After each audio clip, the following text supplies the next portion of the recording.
Zach just hit on the O-lineman, so I'll pass those guys up. That's good. We'll let you guys get to talking to these guys. But just overall philosophy, and I kind of hit it on back in December signing, but we still want to be recruiting high school kids, right? There's different philosophies out there with the portal, just like you see in the NFL. Some teams go heavy free agency in the NFL, trying to go all in to win a Super Bowl and then take a step back the next couple of years. I still think in order to sustain success, you still have to build it through high school recruiting, and that won't change here. But the portal has been good for us to add pieces, add depth, add experience to come in, and we kind of targeted these players and positions of areas that we needed to bring in guys with experience. And like Coach said, we'll be looking post-spring kind of what we need.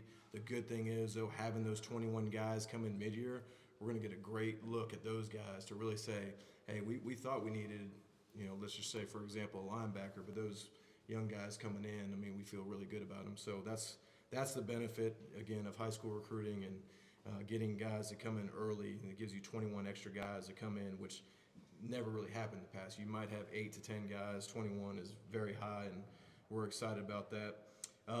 Starting on the defensive side of the ball first, Jakeem Harris, obviously that's an interesting transfer going from a in-state rival to here.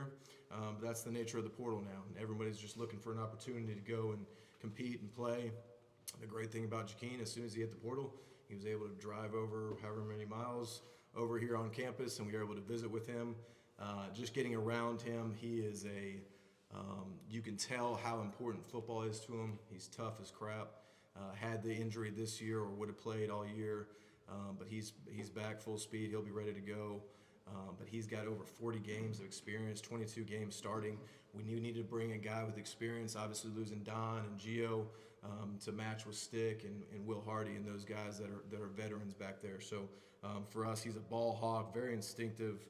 You can see on tape, physical, and then the most important thing at that position is the tackling, because you're the last line of defense. Get the ball carrier down and live to play another down. So we're very excited about him, and he has been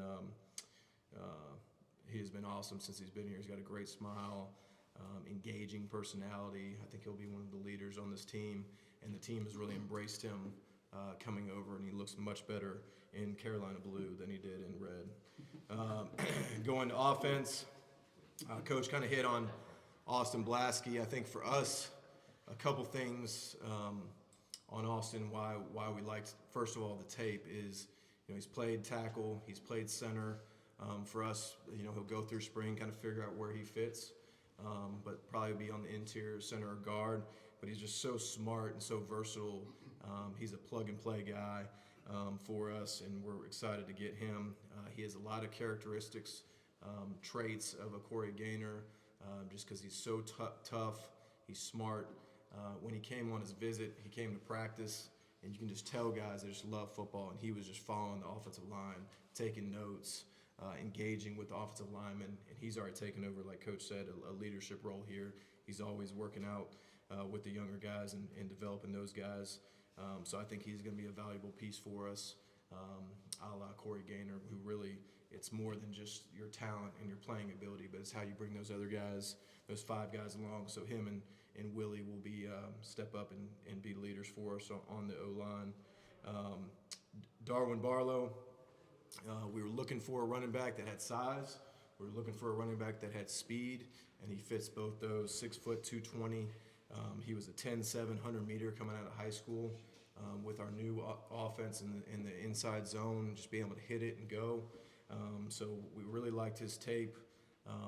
He's for a guy that's been out 4 or 5 years, doesn't have a lot of wear and tear on the body, which at the running back position is always huge. Guys that aren't banged up coming in. So we're really excited about him, and he's got really, really good hands. So he's going to be a weapon for us out of the backfield in pass pro, like he's got the size to do that. But he's been great to have and really been gotten along with the players well since he's been here. Jake Johnson, obviously we got the brothers, but they were really independent recruiting of the two. It wasn't just, hey, we're going to take these 2 guys as a package deal or anything like that. We were taking each one of them independent of their own. We think they're both great players. Jake Johnson has ideal length and size, 6'5 and a half, 240. He's got the athleticism and the pass catching ability that we look for in the tight end. Obviously, we've had a lot of success at the tight end position the last couple of years. We can bring back a lot of those guys, so he'll just add to that. He's actually got 3 years because there was an error on the A&M side where they listed 5 games, but we called him out on it, and they corrected it thanks to Jeremy. So he actually redshirted one of those years, so we have 3 years with him. But he's an NFL guy. He's a prototypical NFL guy. He's got great hands, natural ability. I remember looking at him when he was coming out of Georgia, and he was one of the top-ranked tight ends in the country. So we're excited really to have him. Obviously, when you talk about him and Max, just the bloodlines with Dad Brad playing in the league. Mom was I wouldn't say All-American volleyball player, and obviously the uncle is Coach Rick. So the bloodlines are good in the Johnson family. Getting to Max, we really wanted a guy that was a veteran. We wanted a guy that's played tough competition. We wanted a guy with some height, and we wanted a guy that's accurate, and then between the ears is a football savant, and that's what Max is. So we're extremely excited to get him, and the best part about getting Max, it's only going to make Connor better. And we still love Connor, and those two guys are going to battle it out going into the spring, but he's been awesome being here. Like Coach said, he's always on the field with those guys. Really embraced the leadership role and trying to bring guys along to go throw. He's extremely accurate, and then you can see he really does a great job standing in the pocket, taking hits. He's played against really good defenses, and he's done a really good job. He's played since he was a redshirt freshman at that quarterback position, and I think he's going to really help us and really, again, push that quarterback room along. Howard Sampson, last one, obviously 6'8", 325.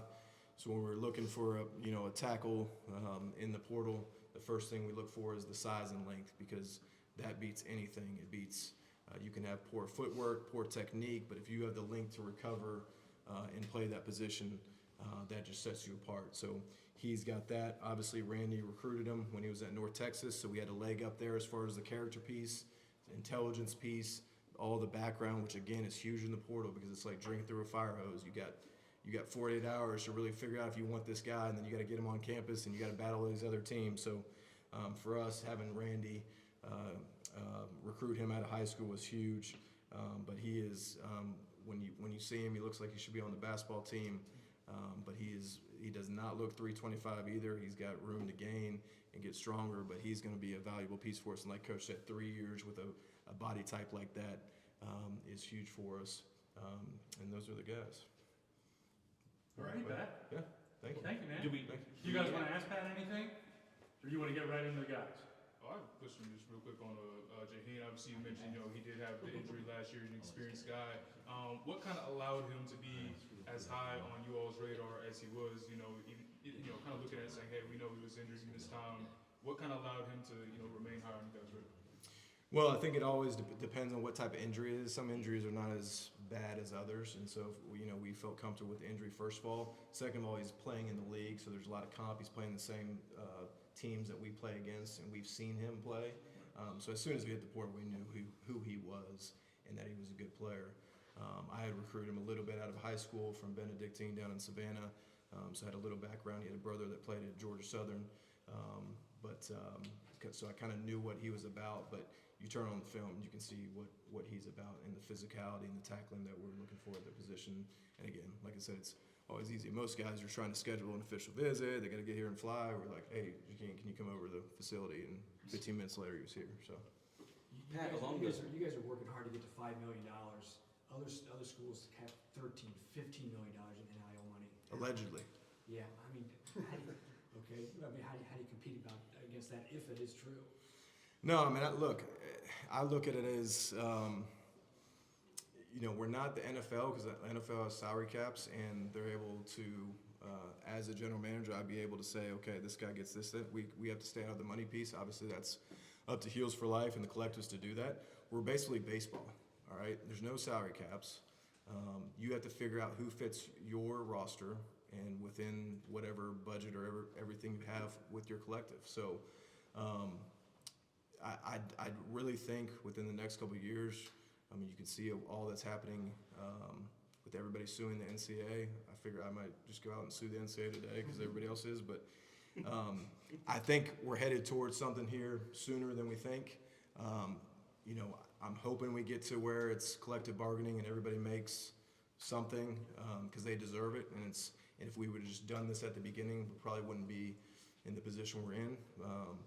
But you know, whatever Heels for Life is able to raise, we're going to go out and do the best and get the best players we can. You know, I'm a big fan of Moneyball and all that kind of stuff. So if that's what we got, that's what we got. So, but we can be competitive where we're at because we don't just recruit guys that are just looking for the short-term monetary gain. This school, you know, the long-term monetary gain from going into school, obviously the academic piece of it, but just these guys want to know, they want to go to a place where they can get developed and get to the next level. And so that's still one of the most important things, but we got to continue to raise our NIL, and hopefully here soon, people smarter than me will come up with a good way for these guys to get some money. Pat, who do you think should, go ahead. Sort of along the lines of Jakeem, with Max Johnson, obviously he checks off what you're looking for with what you said, but the injury history there, how much of that was a concern when you're evaluating, you know, just like, you know, his health? Yeah, again, you always look at the injuries and say, what type of injury is it? There's a big difference between broken bones and ligament damage. So for us, we're not concerned about it. You know, playing in the league he played in, you're going to get bumps and bruises. But we're just excited to have him. We don't think any of his injuries will have any effect on him going forward. Is he fine now, or is he limited in No. any way? I mean, No. can he work, no restrictions? No restrictions. Yep. Full Going back go. to what you were saying a minute ago, how much is that ruling with Dartmouth basketball going to speed everything up that you're talking about? Well, it's interesting. I just read something a second ago. They actually, our compliance put all the lawsuits together on one sheet of paper. So it's like a lawsuits for dummies page. And He's on a roll today. and basically, yeah, no, I had my coffee this morning. We're good. So they're basically saying the ruling with Dartmouth only allows them now to form a union and be part of collective bargaining. It does not talk about employment status, minimum wage, those type of things. So if you look at the fine print, which I'm all for it. Like I said, collective bargaining, they want to unionize, get a set, whether it's coming from the conference or whatever it is, where they get a set price. But I don't know if you actually sat down with players and say, here's what being an employee is, if they would want to. You're going to get taxed on your tickets. You're going to get taxed on your gear. You're going to get taxed on all this kind of stuff. I think they would rather say, well, let's just do the collective bargaining and get some money in our pocket and then continue on with the name, image, and likeness. Who do you think should be at the forefront of kind of like getting everybody on the same? JV, let's leave Pat from dealing with that. Let's talk to our attorney. I do have a question about like the process, because you do have to keep the collective is separate from you. So what does that kind of look like as you're looking at a transfer, and then like obviously it's almost like a bidding war out there at amorphous that we don't know about. So what does it look like for you working with the collective, working with the transfers? Yeah, and that's where all the fake news comes out because they can't talk to anybody until they come on campus and are enrolled. So any coach that's telling a player before they enroll you're going to make this is speaking out of turn, and you can see the NCAA is kind of cracking down on some of these teams with what's been going on. Again, you know, whoever kind of put us in this situation, but that's something that they always have to negotiate with the day they come on school. They're able to talk to our collective, and that's up to them. Adam, the last one. With Barlow, what was the sales pitch there when you have one of the best running backs in college football that, you know, can carry the ball 30 times a game? Like just what's that conversation like with him when he knows, you know, that Omarion's here in the season that he had? Yeah, I think, again, the running back position has the shortest shelf life of anybody when you're talking about the NFL. So taking carries off your body but still being productive.